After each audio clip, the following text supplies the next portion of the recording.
नमस्कार। आज आम पढ़ा पोषा बिराड़ी विषय रे रचना।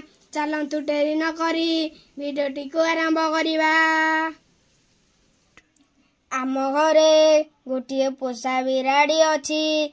एहार नाम कुनी। कुनीर रंग धला। से शांत देखिबाकू अत्यंत सुंदर। कण लोमरे से आवृत। घरे जीवा आसिबा कले तार पाद शब्द हुए नहीं। माछ मांस दूध खाइबाकू कुनी भल पाए।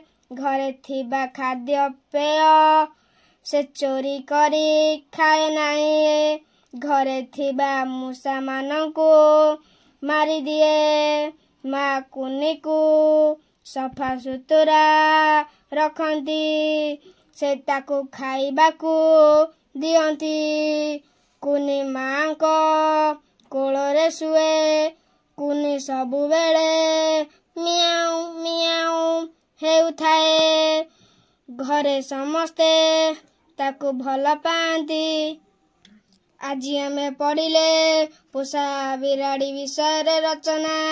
रचनाटी जदि भल लागिथिबो लाइक और सब्सक्राइब करंतु। धन्यवाद।